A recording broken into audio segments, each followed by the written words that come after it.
Já tá, hein, Caio? Volta de novo a tela inicial, que às vezes vai lá no outro. E a sua mãe?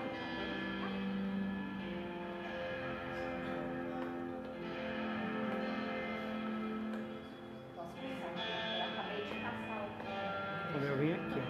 Aqui. Não, ele teria que estar dando um sinalzinho aqui, ó lá, Gabriela Macedo.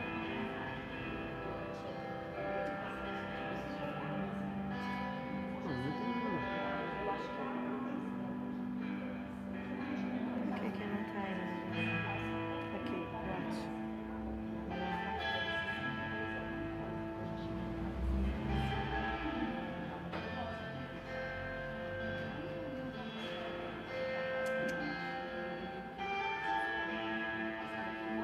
Ó, mas tem gente que já tá...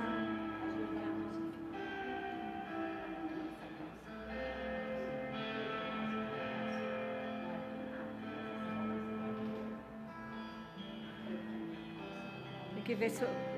Luciano, você está vendo? A câmera está certa? Pois nada, era pra aparecer aqui pra mim, né? Mas era pra entrar aqui. Pois é, cadê você, Caio? Você tá conectado? Tô.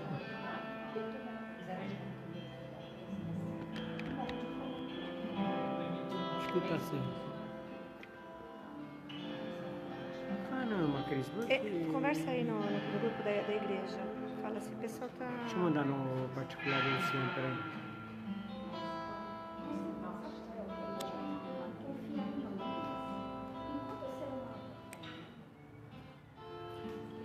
Luciano, a câmera tá certa aí pra vocês. Ele dá um oi pra mim, por favor. Nós estamos só fazendo preparando aqui pra poder começar a gravação. Isso aqui tem que ser só uma coisa assim.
somente tu és digno, Jesus. Da nossa adoração. Oh, Senhor. Obrigada, Pai, pelos cuidados que o Senhor tem pelo teu povo. Obrigada porque o Senhor está em todo lugar e visita nossos corações. Obrigada pela tua presença, Pai, em cada lar, em cada família. Porque é o Senhor que nos fortalece. O Senhor é a nossa força, é a nossa segurança. Glorificado o teu nome, Senhor. Aleluia. Glorifica o nome do Senhor. Aleluia!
agradecemos por estarmos em Tua presença, Senhor. Te agradecemos por levarmos as nossas vozes até a Ti, Senhor. Por estar no Teu altar, Senhor. Por sermos lavados, remidos, purificados pelo sangue do Cordeiro, Senhor. Por sentirmos, Senhor, este abraço. Por sentirmos, Senhor, este afago. Por sentirmos este cuidado sobre nós. E na Tua presença, Senhor, nós nos colocamos diante de Ti e te pedimos, Senhor, salva aqueles que ainda não Te conhecem, que ouvem a Tua palavra, Senhor, que eles possam se aproximar de Ti e aceitar como único, suficiente Salvador e sentir este afago e este abraço, Senhor, este privilégio de estar em Tua presença, de cultuar o nosso Deus e de crer que todas as coisas irão passar, Senhor. Oh Deus, e que ainda viveremos momentos de prosperidade em Tua presença, Senhor. Ajuda a Tua casa, Senhor, os Teus servos em seus lares agora, Senhor, que todos numa só voz, num só som, uníssono, possamos adorar a Ti, Senhor, nessa oportunidade que nós temos, Senhor, de adorar o autor e consumador da nossa fé e da nossa esperança, na qual nós damos glória, glória ao Cordeiro de Deus, 3 vezes glória ao Pai, ao Filho e ao Espírito Santo Consolador, que esteja visitando os lares da Tua casa.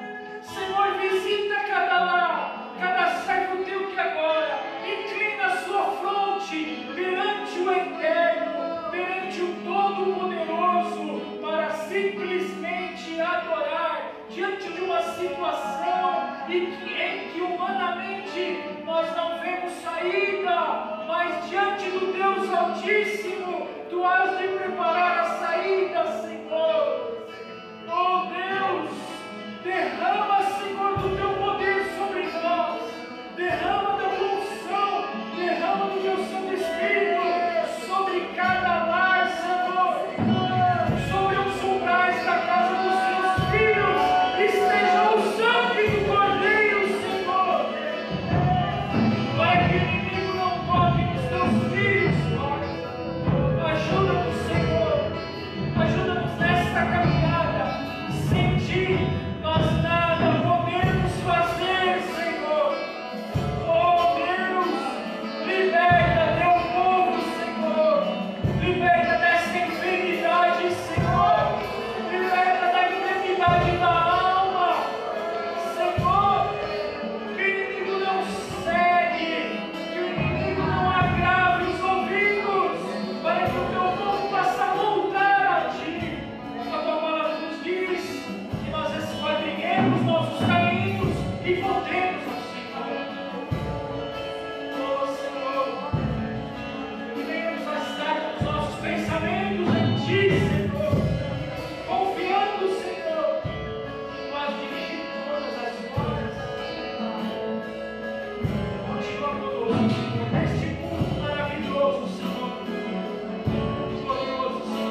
com as suas candeias cheias de óleo. Que possamos nestes dias buscar a sua presença, buscar o óleo, buscar a presença do Espírito Santo e encher as nossas candeias. Oh, aleluia! Para que o Senhor nos encontre e que possamos subir com Ele. Jesus está voltando, o nosso Rei está voltando. Que nos encontre preparados. Que nos encontre preparados. Amém, amados? Deus abençoe cada um. Gostaria de chamar o pastor César. Deus abençoe.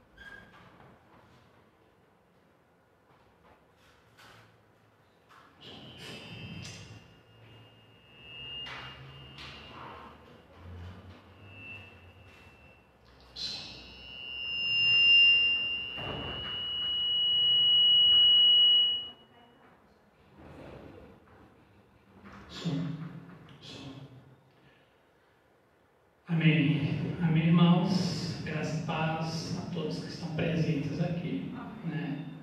E a todos aqueles que estão nos acompanhando em suas casas, com suas famílias, com seus parentes, enfim, amigos e irmãos. É muito bom a gente estar aqui mais uma vez, todos reunidos. Como já falamos anteriormente, estamos longe um dos outros fisicamente, mas estamos juntos pelo mesmo Espírito. O Espírito do Senhor é aquele que nos une, é aquele que nos traz esta comunhão, nos traz essa alegria em nossos corações. E louvamos a Deus por esta noite, onde já podemos aqui neste culto louvar ao Senhor, bendizer ao Senhor através dos cânticos. E agora nós vamos meditar na palavra de Deus. Confesso a vocês, irmãos, que daqui da igreja é o primeiro culto que eu estou fazendo assim. Eu sei que antes desse problema, os nossos cultos já estavam sendo gravados, mas a igreja sempre tinha bastante gente, né? Mas hoje aqui só tem os irmãos do louvor, então a gente estranha ver as cadeiras vazias, mas não importa. Eu sei que a palavra de Deus está alcançando muitas vidas em seus lares e em suas casas. Amém? Queridos, eu quero compartilhar com vocês o texto de Mateus capítulo 27, a partir do versículo 11. Eu vou ler, você que está na sua casa pode acompanhar comigo, tá bom? Diz assim, Mateus 27, 11. Jesus foi posto diante do governador e esse lhe perguntou: você é o rei dos judeus? Respondeu-lhe Jesus: tu o dizes. Acusado pelos chefes dos sacerdotes e pelos líderes religiosos, ele nada respondeu. Então Pilatos lhe perguntou: você não ouve a acusação que eles estão fazendo contra você? Mas Jesus não lhe respondeu nenhuma palavra, de modo que o governador ficou muito impressionado. Por ocasião da festa, era costume do governador soltar o prisioneiro escolhido pelas queres que eu lhe solte Cristo, porque sabia que o haviam entregado por inveja.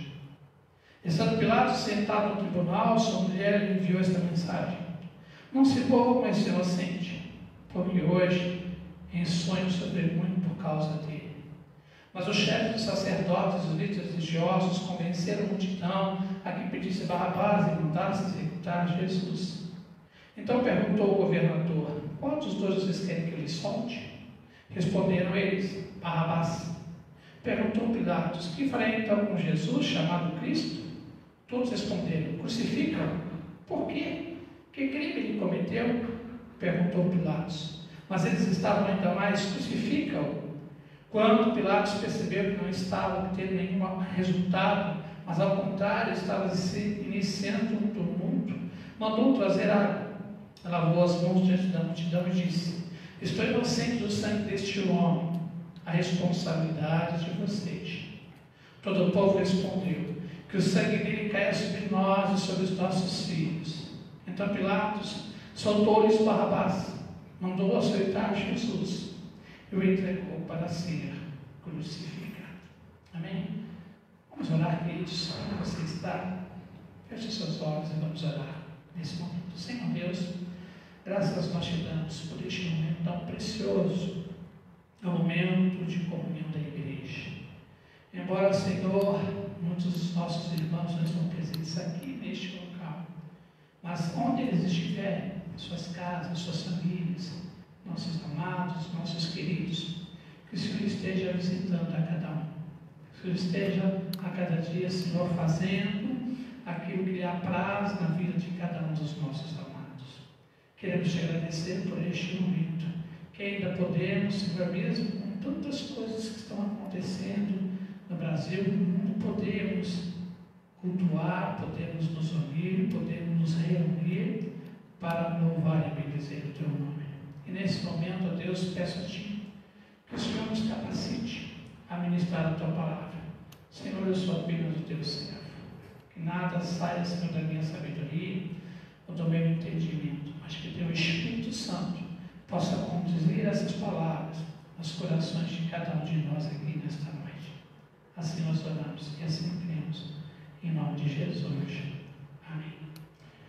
Irmãos, como eu tenho de costume não estranho, né? Os que estão aqui presentes já sabem, talvez você que está nos assistindo. Não sei se são todos, fazem parte aqui da nossa igreja local, mas eu tenho o costume de anotar, fazer anotações, e a minha mensagem é mais expositiva, de ler algumas coisas que eu escrevo, e em cima disso a gente vai estar falando algumas coisas, tá? Eu li esse texto e eu queria dividir isso aqui em 3 etapas, né, para a gente entender o que está acontecendo, o que aconteceu aqui neste episódio, tá bom? Talvez esta semana, na qual eu estou me referindo ao texto, tenha sido a semana mais difícil para Jesus aqui na Terra. Tudo aconteceu no prazo exatamente de uma semana. E a gente vai entender o porquê de tudo isso, tá? Seria interessante, eu vou citar alguns textos aqui, alguns capítulos, enfim. Se você puder acompanhar depois, fazer a leitura, para que você tenha um entendimento do que a gente está falando, tá? Nós vamos destacar alguns pontos envolvidos naquela semana, naquela ocasião, para a gente entender o que se passa aqui nessa situação. Em Mateus capítulo 21, nós vemos ali a entrada triunfal de Jesus em Jerusalém. Do capítulo 21 até o 25, Jesus não realiza ali nenhum milagre. Nesses capítulos, Jesus fala sobre assuntos diversos, como por exemplo, a purificação do templo. Ele vai falar 6 parábolas, ali, ensinar 6 parábolas. Ele vai falar do sinal do fim dos tempos, ele vai falar da condenação, a hipocrisia dos fariseus e dos mestres da lei. Ele vai falar da ressurreição, vai falar da sua autoridade e do julgamento das nações. São esses os assuntos abordados nesses capítulos do 21 ao 25. No capítulo 26 de Mateus, versículo 1, Jesus diz o seguinte para os seus discípulos: estamos a 2 dias da Páscoa, e o Filho do Homem será entregue para ser crucificado. O que eu quero colocar aqui, irmãos, que é importante a gente entender? O plano de Deus em relação ao seu Filho Jesus não poderia ser mudado de maneira nenhuma. Tudo que aconteceu aqui tinha que acontecer. Era um propósito do Pai. Então, às vezes, nós lançamos algumas ideias, falamos algumas coisas. Se não tivesse acontecido assim. Se não fosse assim. Se aquele não tivesse feito desse jeito. Se aquele tivesse exercido a sua autoridade. Sempre nós vamos trabalhar naquele campo das teorias, das teses. Mas o plano de Deus era esse. O caminho de Deus era esse. Então, já estava decretado por Deus que isso tinha que acontecer. Porque Jesus mesmo vai falar, né? O Filho do Homem será entregue para ser crucificado. Então não tem como mudar, tá? Só que as coisas que acontecem são interessantes e a gente vai entender por quê, tá bom? No capítulo 26 ainda, no versículo 2 ao versículo 5, eu quero ler com vocês conspiração contra Jesus. Diz o seguinte: como vocês sabem, estamos a 2 dias da Páscoa, e o Filho do Homem será entregue para ser crucificado. Naquela ocasião, os chefes dos sacerdotes, os líderes religiosos do povo, se reuniram no palácio do sumo sacerdote, cujo nome era Caifás. E e juntos planejaram prender Jesus, a traição e matá-lo. Mas diziam, não durante a festa, para que não haja tumulto entre o povo. O que acontece nesse capítulo? Jesus, no capítulo 26, Jesus é ungido imitando a conspiração de Judas para matar Jesus. Nesse capítulo também acontece a celebração da Páscoa, a instituição da ceia. Jesus vai para o Getsemane, Jesus é preso, Jesus diante do Sinédrio e Pedro nega Jesus. Então, esses são os acontecimentos do capítulo 21 até o capítulo 27, 26. Né? Tudo que aconteceu nesse prazo de uma semana até a sexta-feira, que nós vamos entrar nesse assunto agora, que foi o texto que nós lemos aqui. E no capítulo 27 começa com o suicídio de Judas. Se você pegar o versículo primeiro, que nós lemos a partir do versículo 11, a gente vai ver o que ele começa com o suicídio de Judas. Por que eu disse que era uma semana difícil? Porque muitas coisas aconteceram simultaneamente, rapidamente, de uma forma em que tudo se voltava contra Jesus. E o que ia acontecer daqui para frente era muito pior. A gente vai chamar isso aí de via crucis, né? Ou seja, realmente um momento de dor, de tensão, de extrema revolta, de tantas coisas que aconteceram ali, e a gente vai entender o porquê, tá bom? Quais eram, queridos, nesse texto que nós lemos, as pessoas envolvidas nesses capítulos? Jesus, Pilatos, o chefe dos sacerdotes e os líderes religiosos, Barrabás, a multidão e a mulher de Pilatos. Se você ler o texto, essas eram as pessoas que estavam envolvidas nesse texto aqui, no que estava acontecendo, no que ia acontecer dali para frente. Então nós vemos aqui o que? As coisas que envolviam aquela semana. Segundo ponto, o que nós conseguimos aprender com isso nessa semana que antecedeu ali a crucificação de Jesus? Primeiro, tudo foi planejado pelos líderes religiosos.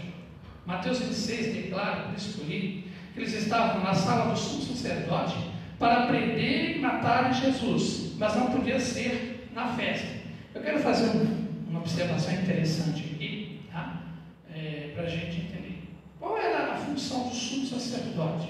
Se nós olharmos para o Velho Testamento, né, isso se seguiu até aqui, no tempo de Jesus, era representar o povo diante de Deus e ser representante de Deus diante do povo. A gente percebe que o sacerdote tinha uma função. Se a gente vai, por exemplo, olhar lá na Arca da Aliança, o que ele fazia? Ele entrava no Santo dos Santos, um lugar santíssimo, né? Uma vez por ano, para oferecer o sacrifício pelo pecado do povo, para que pudesse haver expiação do pecado do povo, e ali o povo fosse limpo dos seus pecados. Então ele tinha uma função muito importante naquela época, principalmente no Velho Testamento. E aqui no Novo não fugia muito disso, embora esses 400 anos aí do período bíblico houve muitas mudanças nesse sacerdócio, mas a função principal do sacerdote era o quê? Levar o homem à presença de Deus de alguma forma, de alguma maneira, principalmente por ser um líder,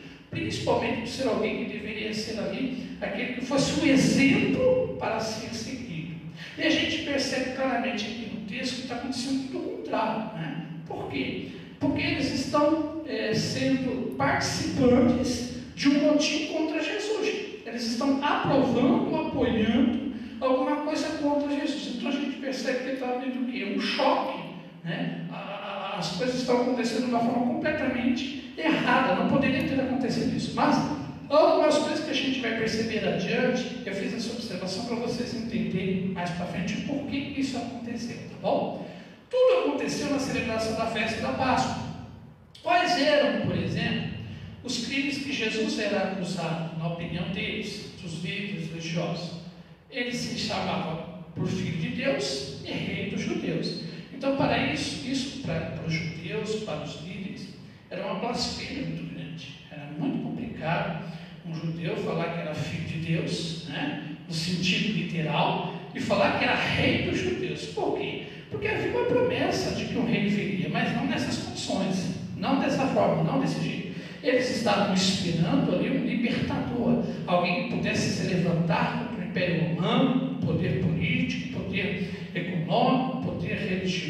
vencer aquele império. E não esperando um Jesus que veio numa manjedoura, que se dizia rei, que se dizia salvador, que se dizia filho de Deus. Então havia ali um choque de ideias, então eles não conseguiam aceitar isso de maneira nenhuma, nenhum judeu, nenhum líder conseguia ver isso em Jesus. Então, um dos crimes, ou alguns dos crimes que Jesus foi acusado, foi esse: se declarar filho de Deus e se declarar rei dos judeus. Por exemplo, quais eram os crimes de Barrabás? Aqui a coisa já é mais literal, tem como a gente provar. Por quê? Se a gente ler o texto, né, já lemos aqui, se você ler Lucas, Marcos e João, vai falar a mesma coisa. Barrabás era um aglutinador, um homicida. Ele era para alguns judeus o herói, justamente porque ele se rebelou em uma ocasião contra alguns líderes romanos para derrubar, não teve sucesso, mas nessa rebelião ele mostrou a sua força e quem ele era, né, ao ponto de matar uma pessoa. Também ele era chamado de homicida. E ironicamente, o nome Barrabás significa o quê? Filho de Abba. Filho de Abba o quê? Filho de papai. Isso significa o quê? Era exatamente a condição de Jesus em relação a Deus. Parece algumas coincidências, mas é uma realidade. E alguns dizem que Barrabás, que era apenas um nome, o nome certo dele era Jesus Barrabás. Tá? Alguns historiadores, alguns estudiosos, alguns teólogos defendem essa ideia que o nome de Barrabás era Jesus Barrabás. Tudo parece coincidência, mas tudo tem um propósito e a gente vai entender, tá bom? Mas o crime dele qual que era? Ele era uma aglutinadora, ele era um revolucionário. Para alguns judeus ele era um grande herói, porque estava lutando em favor da sua pátria contra Roma, que oprimia, né, os judeus de várias formas, de várias maneiras, tá bom? Então, nesse caso, o que acontece? Jesus é levado a julgamento, tá? E esse julgamento ele tem 6 estágios. É importante eu dizer esse plano de fundo, irmãos, para fazer a aplicação para a gente, tá? Para a gente entender todo o contexto. Esse julgamento tem 6 estágios. Vamos falar aqui deles. Diante das autoridades judaicas. Primeiro, audiência prévia com Anás, João 18, 12 a 24. Audiência com Caifás, Mateus 26, 57 e 68. Julgamento pelo Sinédrio, Mateus 27, 1 e 2. Aí depois ele vai diante das autoridades romanas. Audiência com Pilatos, Lucas 23, de 1 a 5. Audiência com Herodes, Lucas 23, de 6 a 12. E última audiência com Pilatos, Lucas 23, de 13 a 25. Então você vê que esse julgamento de Jesus, ele teve 6 estágios, ele passou em vários lugares ao mesmo tempo. Calcula-se que esse julgamento durou aproximadamente 18 horas. Tá? 18 horas. E a gente vai ver no capítulo 27, que fala assim, de manhã bem cedo. Por quê? Houve ali algumas ilegalidades nesse julgamento. Como, por exemplo, Jesus estava sentenciado à morte antes do julgamento começar. Por que eu li Mateus 26, 1 e 2? Porque ali o que os mestres estavam planejando? Prender e matar Jesus. Então, ou seja, a sentença já estava datada. O problema é como ia acontecer. De que maneira aquilo poderia acontecer? Não poderia ser na festa, uma coisa aberta para que as pessoas não se escandalizassem, né? Então eles queriam arrumar um jeito, uma forma, mas a sentença já estava dada. Isso era uma coisa ilegal. Não teve direito de defesa. Quem se defendeu foi o próprio Jesus em relação a Pilatos, por exemplo. Não teve um advogado de defesa ali, não teve uma doutora Valquer para defender Jesus lá no dia, né? Ele simplesmente estava só, tá? Foi realizado, parte desse julgamento foi realizado na casa do sumo sacerdote. Mateus 26 fala isso. E não no Sinédrio como manda a lei. E esse julgamento passou por vários lugares, só até Herodes. Então você vê que há muitas controvérsias, muitas coisas erradas acontecendo. E mais um ponto, foi julgado à noite, não existe julgamento à noite. Então a gente percebe que, na verdade, o que estava acontecendo aqui? Eles queriam, porque queriam de alguma forma, matar Jesus, independente dos meios que eles iam usar, independente das formas que eles iam usar para que isso acontecesse. Tá? Sendo legal ou ilegal, não importava. Para eles o que importava era o seguinte: precisamos matar Jesus. Né? Passaram por cima das leis, passaram por cima de autoridades, passaram por cima de tudo e de todos para chegar no seu objetivo. Tá? E agora vem a parte da aplicação, que eu acho que isso que é mais importante. importante para a gente. Eu precisei falar isso para a gente entender como é que a gente vai aplicar isso para a gente. Talvez você olhe e fale, mas pastor, o que tem a ver comigo? A gente vai ver agora, tá? A pergunta que eu faço para a gente refletir hoje é a seguinte: quem foi culpado da morte de Jesus? Tá? E a resposta eu vou dar: todos. Todos. Por quê? Vamos voltar às pessoas envolvidas no texto lido. Líderes religiosos, por que eles são culpados? Um dos motivos que levaram eles a entregar Jesus foi a inveja. Se a gente ler lá no versículo 18, porque sabia que eu havia entregado por inveja. Foi um dos, não foi só isso, mas foi um dos. Ele estava sendo julgado pelo crime de ser chamado Filho de Deus, é Rei dos Judeus. Mas eles atribuíam, né, a Jesus, para entregar a Jesus, por simples inveja. E a gente vai entender isso já já.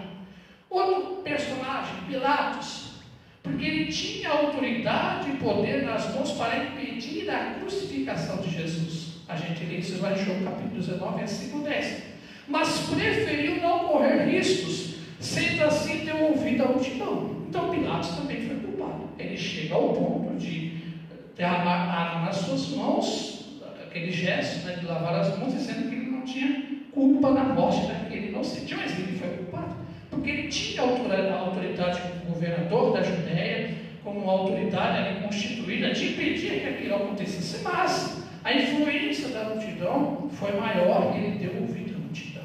Terceiro, a própria multidão, que se deixou influenciar pelos líderes religiosos. Se a gente lê o texto, a gente percebe que o versículo 20 fala: mas o chefe dos sacerdotes, líderes religiosos, convenceram a multidão para que pedisse Barrabás e mandasse o quê? Executar Jesus. Então a multidão também foi culpada. E olha, irmãos, pasme, né? Essa multidão é aquela que um domingo atrás estava na entrada triunfal de Jesus em Jerusalém. É aquela que dizia: Hosana ao que vem, em nome do Senhor. É a mesma multidão, são as mesmas pessoas que acompanhavam Jesus. Aqui, elas se deixaram influenciar, e sempre influenciado pela liderança ali religiosa, que dizia para eles: olha, manda crucificar. Eles falaram o quê? Crucifica. Então a gente percebe que a multidão teve culpa nisso. Os discípulos, né? A gente não lê os discípulos do texto, mas se você pegar o capítulo 21 até o capítulo 26, a gente percebe que os discípulos ficaram atemorizados, fugiram, Pedro nega Jesus e Judas o trai. Então os discípulos também tiveram culpa. Talvez tivessem ali. Pedro reage quando eles vão no Getsemane, Pedro vai lá, corta a orelha do soldado, ele mostra um pouco de coragem, Jesus repreende ele ali, mas logo em seguida Pedro vai e nega Jesus. Então a gente percebe que nem os discípulos que eram os mais próximos de Jesus ofereceram para Jesus alguma segurança necessária naquele momento. Também tiveram culpa. E Barrabás, que ali representava toda a sorte de maldade, engano e condenação. E por ironia foi liberto. Eu quero destacar um pouquinho Barrabás nesse sentido. Barrabás, dentro do contexto que nós lemos, não é citado para forjar a morte de Jesus, por exemplo. Tá? Isso aprove aos líderes religiosos, à multidão, né, aquele que deu o aval para que isso acontecesse, no caso de Pilatos. Barrabás era um simples prisioneiro. Alguém estava condenado à morte, ele iria morrer, ele estava no corredor da morte. Barrabás ia morrer mais para frente, né? Mas, por ironia do destino, por ser um preso conhecido justamente no meio dos judeus também, né? Porque nesse motim que aconteceu, ele estava favorecendo os judeus. Então, alguns judeus achavam que Barrabás seria um herói. Então, quando Pilatos, porque era comum naquela festa soltar um preso, e Barrabás era conhecido, oferece Barrabás, imediatamente a multidão influenciada fala o quê? Crucifica Jesus e solta Barrabás. Então Barrabás também teve culpa. Tá? Porque Barrabás simboliza o que ali? Toda sorte de maldade, engano e condenação por aquilo que ele fez, ou seja, o pecado de uma forma geral. Mas ele não teve aquela participação em premeditar todas as coisas que aconteceu com Jesus. Tá? E faltou uma pessoa, né? Ou algumas pessoas ali. Tá bom? E é nessas que eu quero me deter. Tá? Quem faltou ali? Você vai falar a mulher de Pilatos? A mulher de Pilatos ali, ela teve um sonho no Espírito de Jesus para que Pilatos não entrasse, né, contra Jesus, porque ela, por muito ela sofreu por aquele sonho, vendo Jesus. Então, mas Pilatos não deu ouvido à mulher dele e preferiu seguir o conselho da multidão, porque Pilatos era cínico, né? A gente vai ver na história depois. Pilatos estava com medo de perder o governo da Judéia. Em João 19 ele fala muito sobre isso, né? Ao ponto de que se ele não fizesse, que a multidão estava pedindo, os líderes religiosos estavam pedindo, eles iam falar para César, e aí o negócio ia pesar para Pilatos, ele não queria perder a sua posição. Então ele não dá ouvidos à sua mulher, ele simplesmente age com aquilo que ele achou mais coerente na visão dele. Mas quem está faltando ali, irmãos? Nós. Por que nós, pastor? Já se passaram mais de 2.000 anos. Eu não estava lá. A Valqueira não estava lá. A Bárbara não estava lá. O Eduardo não estava lá. A Gabi não estava lá. Dani não estava lá. A Márcia não estava lá. O Felipe não estava lá. A Dani não estava lá. O Caio não estava lá. A Cris não estava lá. Não, são 2.000 anos. Nenhum de nós estava lá. Nós estávamos lá. E aqui que é o cerne da coisa. Como pastor eu estava? E eu vou mostrar para você, tá? Primeiro, todos nós temos um pouco de cada uma dessas pessoas. Às vezes a gente não expõe, porque a gente tem medo. Qual é a reação que as pessoas vão ter a meu respeito quando eu expor alguma coisa que eu sinto, que eu penso, que eu tenho, que eu faço? E a gente vê claramente aqui que o que difere nós daquelas pessoas, ou daquelas que participaram lá desse motim contra Jesus, desse julgamento de Jesus? Absolutamente nada. Absolutamente nada. Primeiro, às vezes, nós somos invejosos como os líderes religiosos. Você sabe o que significa inveja? Eu fui procurar no dicionário para literalmente definir essa palavra. Misto de ódio e desgosto, provocado pela prosperidade ou alegria de outrem. Desejo de possuir um bem que o outro possui ou desfruta. O que aqueles homens estavam sentindo em relação a Jesus era isso aqui. Jesus tinha uma popularidade. Eu digo isso com todo respeito. Jesus estava no auge do seu ministério, levando a palavra de salvação, a palavra de cura, realizando milagres, libertando cativos e oprimidos. E eles, vendo aquilo, não podiam fazer aquilo, sentindo inveja de Jesus. É mais ou menos o que acontece um pouco nos nossos dias hoje, através de alguns de nós. Vemos algumas pessoas fazerem algumas coisas, vemos algumas pessoas terem algumas coisas, vemos algumas famílias melhores do que a nossa, vemos alguém numa posição social, profissional melhor que a nossa. O sentimento de inveja toma às vezes conta do nosso coração e nós não percebemos. E aí aquilo acaba tomando um espaço, e pouco a pouco aquilo vai diluindo a nossa fé, aumentando a nossa descrença e nos colocando como um opositor daquela pessoa que está sendo abençoada por Deus. Isso acontece no meio cristão.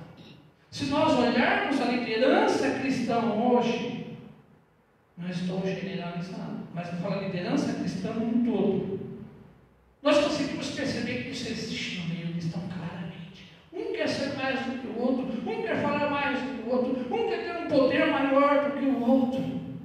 É o que os líderes religiosos sentiam em relação a Jesus. Há um versículo em Provérbios, capítulo 14, versículo 10, diz o seguinte: o coração em paz dá vida ao corpo, mas a inveja apodrece os ossos.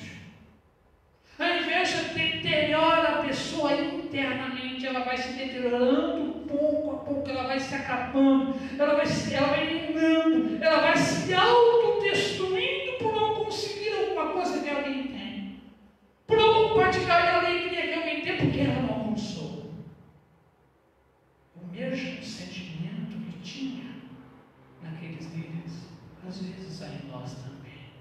Por exemplo, vemos na Bíblia alguns exemplos: Caim e Abel.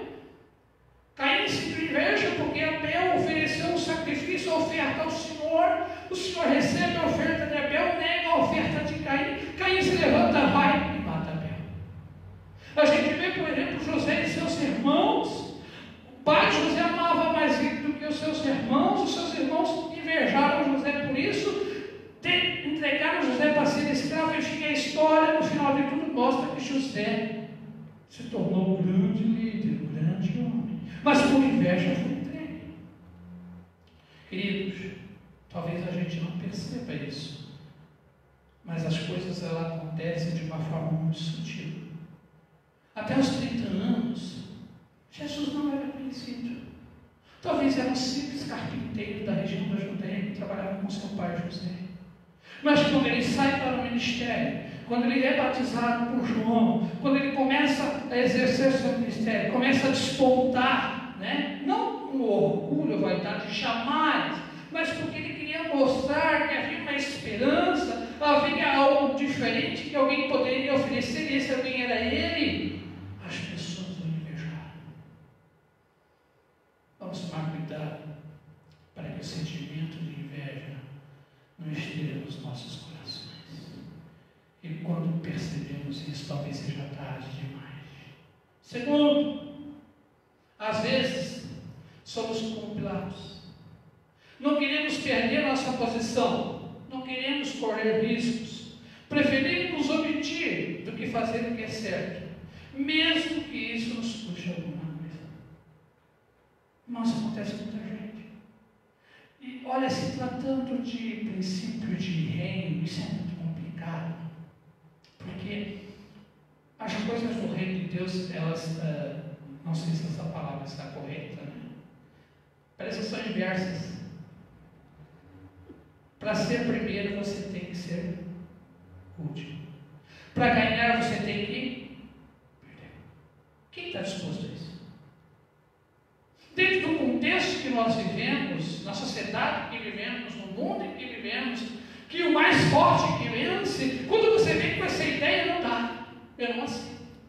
Isso choca as pessoas, isso choca até a gente. Mesmo lendo na Bíblia, mesmo observando na palavra de Deus, mesmo Jesus dando o maior exemplo de humildade, quando falaram aos pés dos discípulos, e diziam para eles: só façam vocês isso mesmo.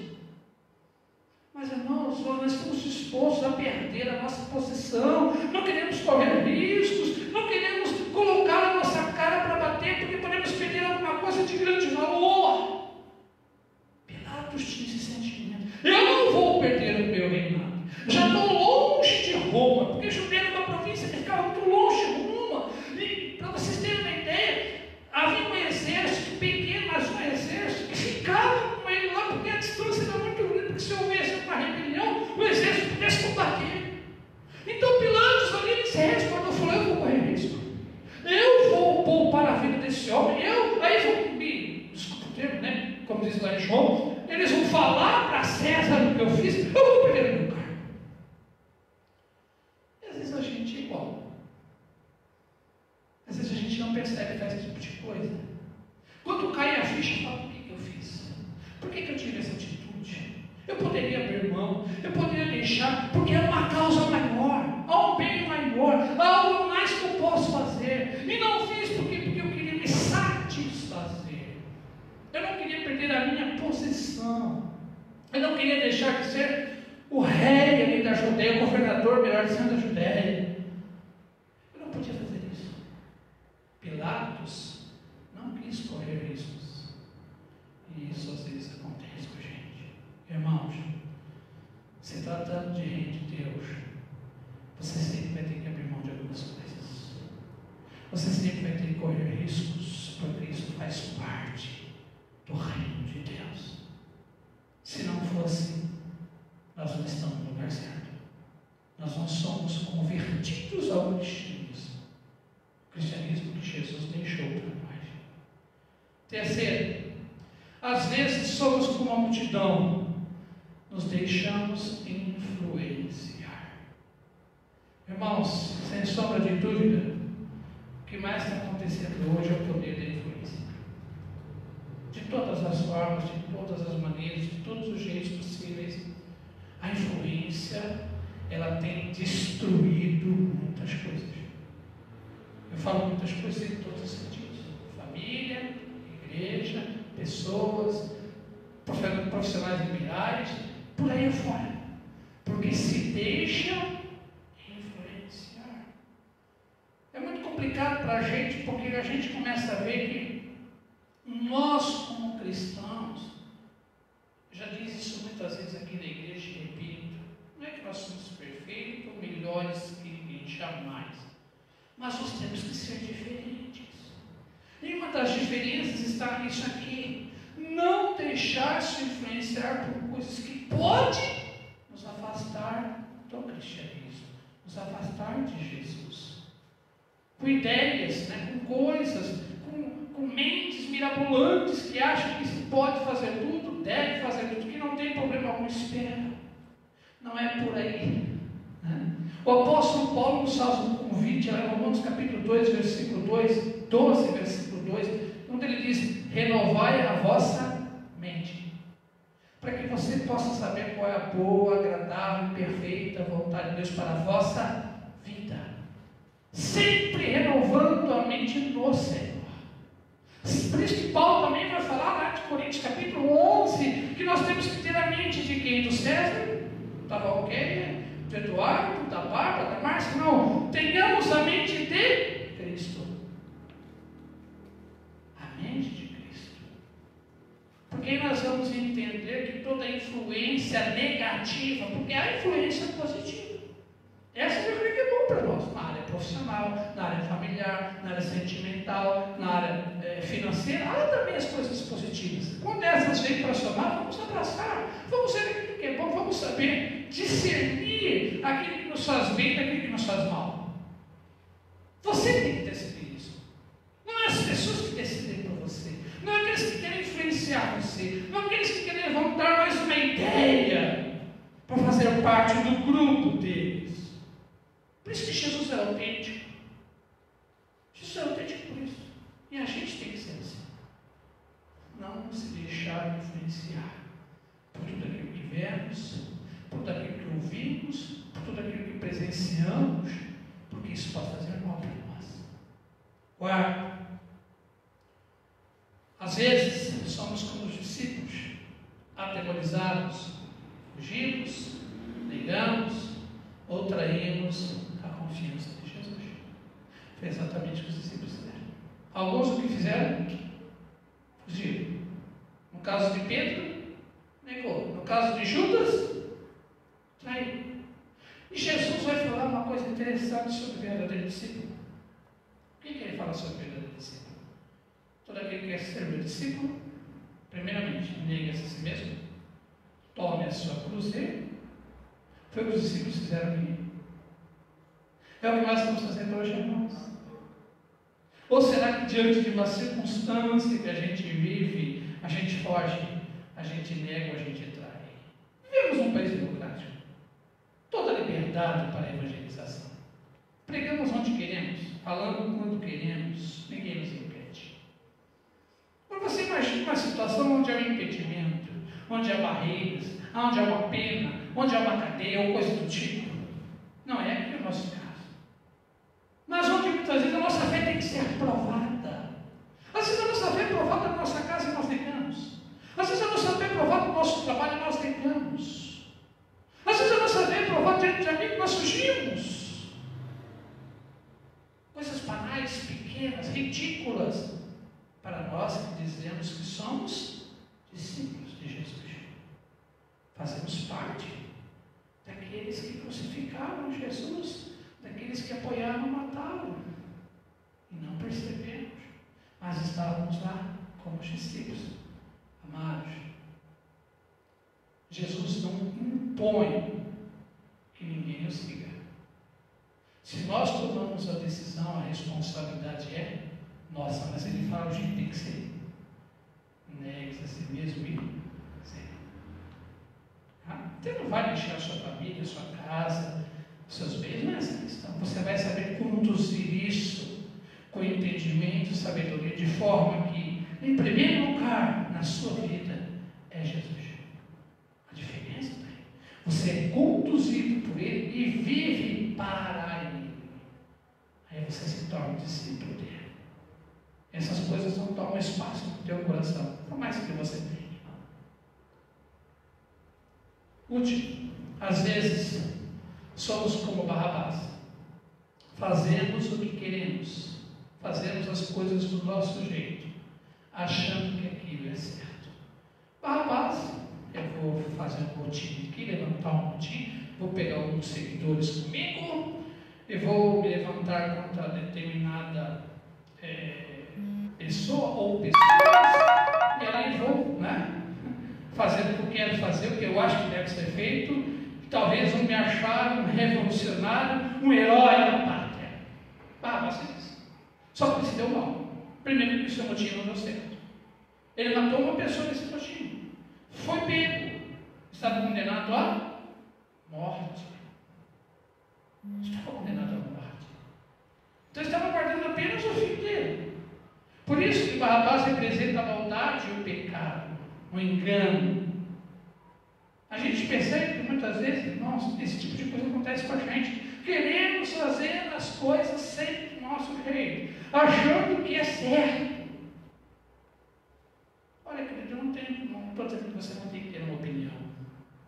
Não estou dizendo que você não tem que fazer algumas coisas que são naturais, no dia a dia. Mas tem muitas coisas que nós fazemos que não é para ser feito.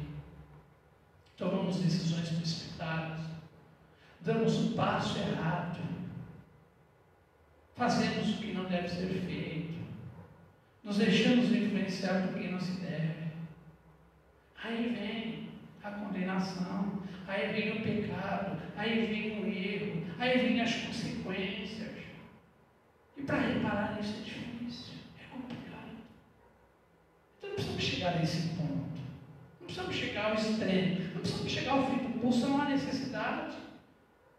A gente pode cortar o mal pela raiz. Isso vai depender da gente. Então a gente percebe que em todas aquelas pessoas envolvidas ali, naquele julgamento para crucificar Jesus, nós estávamos ali presentes. Porque a gente ainda carrega essa natureza.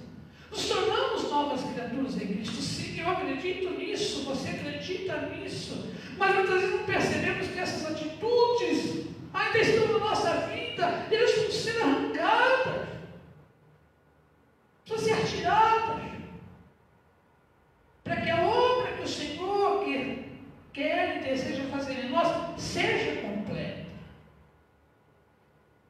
Então tome cuidado, para que você não cometa, para que eu não cometa aquilo que aquelas pessoas fizeram lá, eu posso fazer hoje.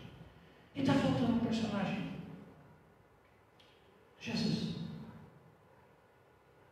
Jesus teve um comportamento diferenciado, exemplar.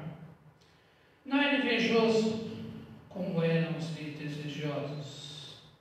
Não deixou sua autoridade divina se manifestar, diferente de Pilatos.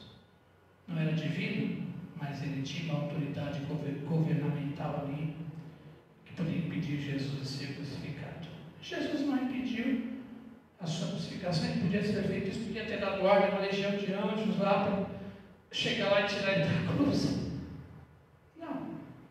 Não deixou se influenciar por ninguém como multidão. Jesus sabia que aquele era o propósito do Pai. Por mais que alguém se levantasse ele para ajudar, para libertar, o próprio Pilatos não ia mudar aquela sentença.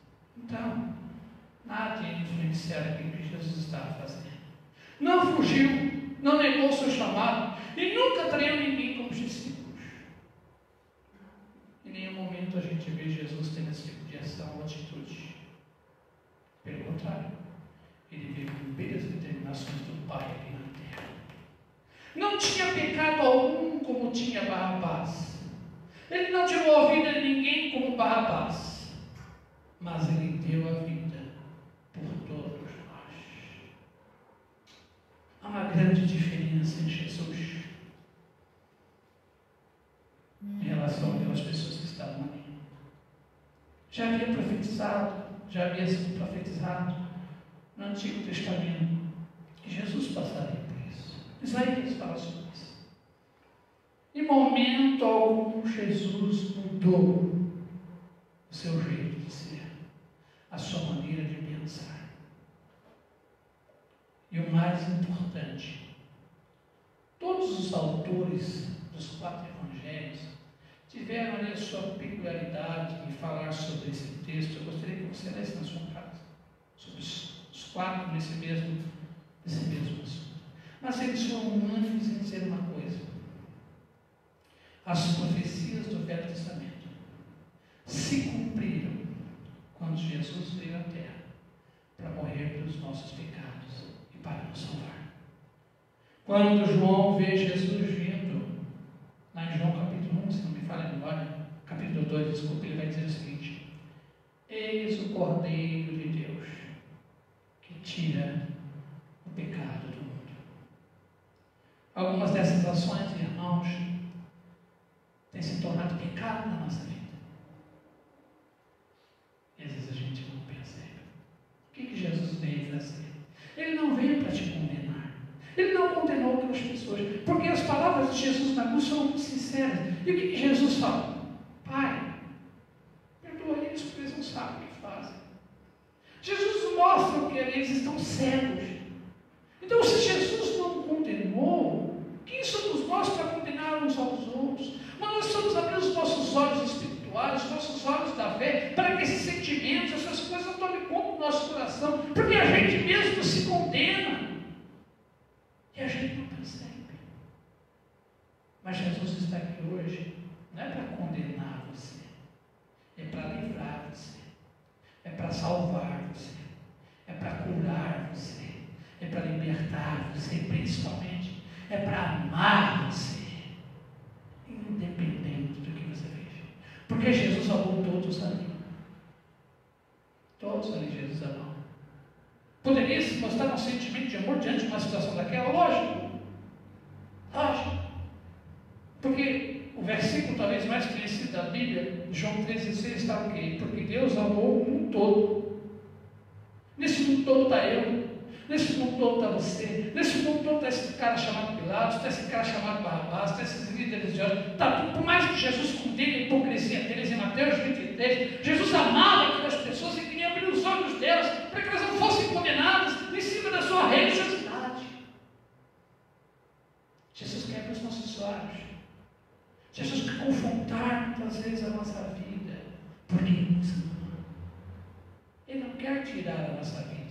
Ele veio para que tenhamos vida e tenhamos vida em que nessa noite, meu irmão, minha irmã, você que está aqui, você que me ouve, né? Onde você está, na sua casa, na sua família, seus irmãos, amigos, enfim. Jesus te ama. Jesus te ama. Ele não nos condena. Pelo contrário, Ele nos acolhe. Se você precisa disso nessa noite, onde você está, talvez alguns sentimentos desse, sem você perceber, está tomando conta do teu coração. Jesus fala com você nessa noite para abrir os teus olhos. Olha, tira essa inveja, tira esses ideais seus, a sua presunção, tira essa sua soberba, tira essas influências. Às vezes a gente não percebe, mas Jesus está abrindo os nossos olhos. Ele está falando para a gente que pode ser diferente. E tanto pode ser diferente que quando Ele está na cruz, Ele salva o ladrão que estava perdido. Amém, irmãos? Eu queria orar com você.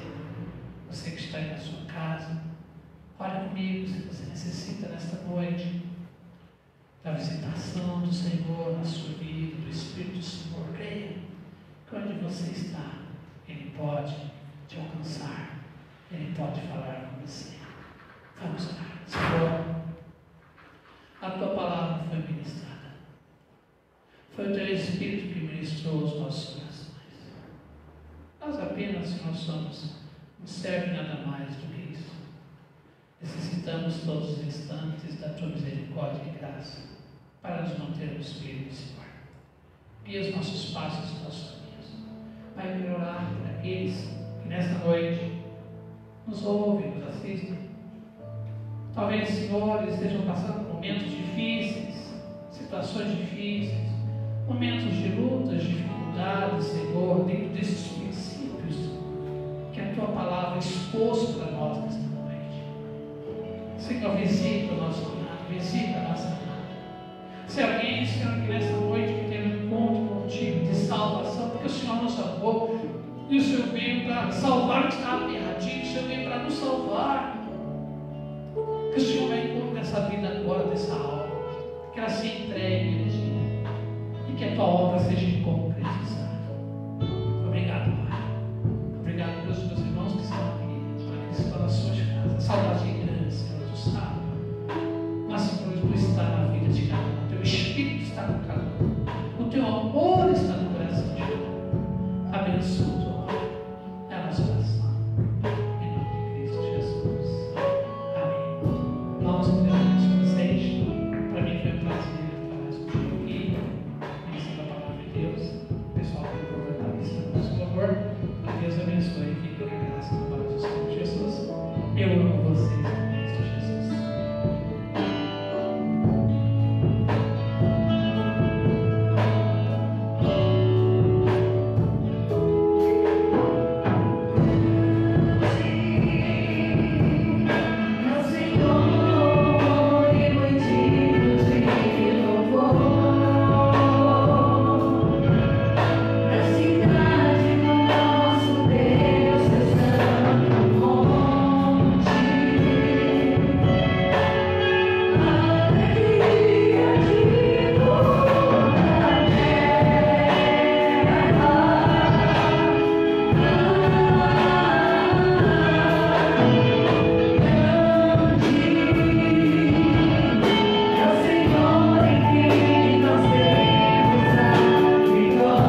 Dani também está aqui. Fala, Dani.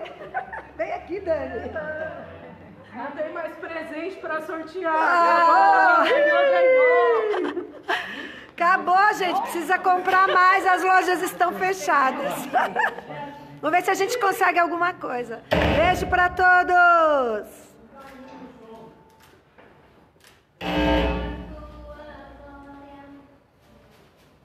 Você não deu a bênção final? Faz aqui, ó. Ó, gente, parou, peraí. O pastor vai dar a bênção apostólica. É Eu não sou apóstolo. Vai lá. Importante. Amém, irmãos. Que o amor de Deus o Pai, a graça do Senhor Jesus Cristo e a doce consolação do seu Santo Espírito seja em nossos corações hoje para todo sempre. E todo o povo de Deus diz: Amém. Glória a Deus. Amém.